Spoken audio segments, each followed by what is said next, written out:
and they're stacked recursively. Now, the tiniest calabash in here keeps the woman's soul. And when she dies, they have a ceremony where they break this stack called the Zalanga, and her soul goes off to eternity once again.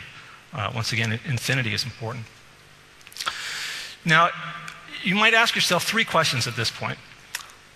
Aren't these scaling patterns just universal to all indigenous architecture? And that was actually my original hypothesis. When I first saw those African fractals, I thought, wow, so any indigenous group that doesn't have a state society that's in a hierarchy must have a kind of bottom-up architecture. But that turns out not to be true. I started collecting aerial photographs of Native American, South Pacific architecture. Only the African ones were fractal.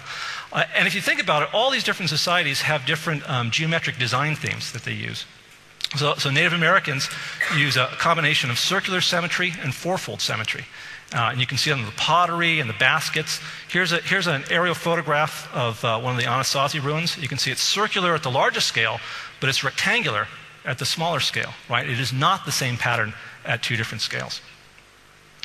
Second, you might ask, well, Dr. Eglash, aren't you ignoring the diversity of African cultures? And 3 times the answer is no. First of all, I agree with Mudimbe's wonderful book, The Invention of Africa, that Africa is an artificial invention of first colonialism and then oppositional movements. No, because a widely shared design practice doesn't necessarily give you a unity of culture, and it definitely is not in the DNA. And finally, the fractals have self-similarity. So they're similar to themselves, but they're not necessarily similar to each other. You see very different uses for fractals. It's a shared technology in Africa. And finally, well, isn't this just intuition? It's not really mathematical knowledge. Africans can't possibly really be using fractal geometry, right? It wasn't invented until the 1970s. Well, it's true that some African fractals are, as far as I'm concerned, just pure intuition. So some of these things, I would wander around the streets of Dakar asking people, well, what's the algorithm? What's the rules for making this? And they'd say, well, we just make it that way because it looks pretty, stupid. But sometimes that's not the case. In some cases, there would actually be algorithms, and very sophisticated algorithms. So in Mangwetu sculpture, you see this recursive geometry. In Ethiopian crosses, you see this wonderful unfolding of the shape. In Angola, the Chokwe people draw lines in the sand, and it's what German mathematician Euler called a graph. We now call it an Eulerian path. You can never lift your stylus from the surface, and you can never go over the same line twice. But they do it recursively, and they do it with an age grade system. So the little kids learn this one, and then the older kids learn this one, and then the next age grade initiation, you learn this one.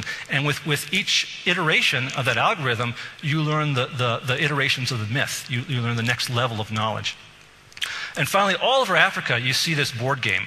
It's called Awari in Ghana, where I studied it. It's called Mancala here on the East Coast, Bao in Kenya, Sogo elsewhere. Well, you see self-organizing patterns that spontaneously occur in this board game. And the folks in Ghana knew about these self-organizing patterns and would use them strategically. So this is very conscious knowledge. Here's a wonderful fractal. Anywhere you go in the Sahel, you'll see this windscreen. And of course, fences around the world are all Cartesian, all strictly linear. But here in Africa, you've got these nonlinear scaling fences. So I tracked down one of the folks who makes these things, this guy in Mali, just outside of Bamako. And I asked him, how come you're making fractal fences? Because nobody else is. And his answer was very interesting. He said, well, if I lived in the jungle, I would only use the long rows of straw because they're very quick and they're very cheap. Doesn't take much time, doesn't take much straw. He said, but wind and dust goes through pretty easily. Now, the tight rows up at the very top, they really hold out the wind and dust. But it takes a lot of time and it takes a lot of straw because they're really, really tight. Now, he said, we know from experience that the farther up from the ground you go, the stronger the wind blows, right? It's just like a cost-benefit analysis.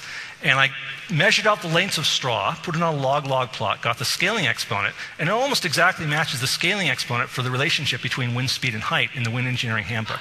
So these guys are right on target for a practical use of scaling technology. The most complex example of an algorithmic approach to fractals that I found was actually not in geometry. It was in a symbolic code. And this was Bamana sand divination. And the same divination system is found all over Africa. You can find it on the East Coast as well as the West Coast. And often the symbols are very well preserved. So each of these symbols has 4 bits. It's a 4-bit binary word. You draw these lines in the sand randomly. And then you count off, and if it's an odd number, you put down 1 stroke, and if it's an even number, you put down 2 stroke. And they did this very rapidly, and I couldn't understand where they were getting, they only did the randomness 4 times. I couldn't understand where they were getting the other 12 symbols. And they wouldn't tell me. They said, no, I can't tell you about this. I said, well, look, I'll pay you. You can be my teacher, and I'll come each day and pay you. I said, it's not a matter of money. This is a religious matter. And finally, out of desperation, I said, well, let me explain George Cantor in 1877. And I started explaining, why I was there in Africa. And they got very excited when they saw the Cantor set. And one of them said, come here, I think I can help you out here. And so he took me through the initiation ritual for a Bamana priest. And of course, I was only interested in the math, so the whole time he kept shaking his head going, I didn't learn it this way. But I had to sleep with a kola nut next to my bed, buried in sand, and give 7 coins to 7 lepers, and so on. And finally, he revealed the truth of the matter. And it turns out it's a pseudo-random number generator. They're using deterministic chaos.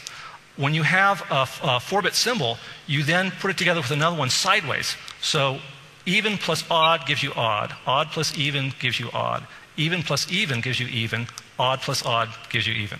So it's addition modulo 2, just like in the parity bit check on your computer. And then you take this symbol and you put it back in, so it's a self-generating diversity of symbols. They're truly using a kind of deterministic chaos in doing this. Now, because it's a binary code, you can actually implement this in hardware. What a fantastic teaching tool that should be in African engineering schools. And the most interesting thing I found out about it was historical. In the 12th century, Hugo of Santillana brought it from Islamic mystics into Spain. And there it entered into the alchemy community as geomancy, the divination through the earth. This is a geomantic chart drawn by for King Richard II in 1390. Leibniz, the German mathematician, talked about geomancy in his dissertation called De Combinatoria. And he said, well, instead of using 1 stroke and 2 strokes, let's use a 1 and a 0. And we can count by powers of 2, right? 1s and 0s, the binary code. George Boole took Leibniz's binary code and created Boolean algebra, and John von Neumann took Boolean algebra and created the digital computer. So all these little PDAs and laptops, every digital circuit in the world started in Africa. And I know Brian Eno says there's not enough African in computers, but I don't think there's enough African history in Brian Eno.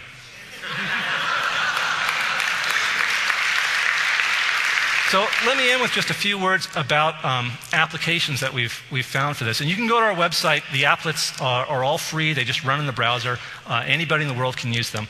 The National Science Foundation's Broadening Participation in Computing program recently awarded us a grant to make a programmable version of these design tools. So hopefully in 3 years, anybody will be able to go on the web and create their own simulations of their own artifacts. We focused in the US on African American students as well as Native American and Latino. We found statistically significant improvement with children using this software in their mathematics class in comparison with a control group that did not have the software. So it's really very successful teaching children that they have a heritage that's about mathematics, that it's not just about singing and dancing.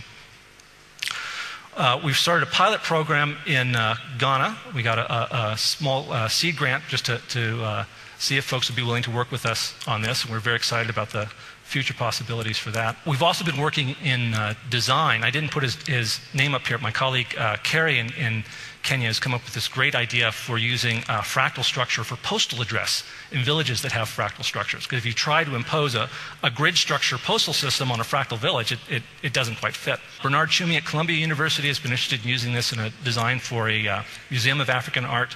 David Hughes at Ohio State University has written a primer on Afrocentric architecture in which he's used some of these fractal structures. And finally, I just wanted to point out that this idea of self-organization, as we heard earlier, it's in the brain. It's in it's in Google's search engine. Actually, the reason Google was such a success is because they were the first ones to take advantage of the self-organizing properties of the web. It's in ecological sustainability. It's in the developmental power of entrepreneurship, the ethical power of democracy. It's also in some bad things. Self-organization is why the AIDS virus is spreading so fast. And if you don't think that capitalism, which is self-organizing, can have destructive effects, you haven't opened your eyes enough. So we need to think about, as was spoken earlier, the traditional African methods for doing self-organization. These are robust algorithms. These are ways of doing self-organization, of doing entrepreneurship that are gentle, that are egalitarian. So if we want to find a better way of doing that kind of work, we need look only no farther than Africa to find these robust self-organizing algorithms. Thank you.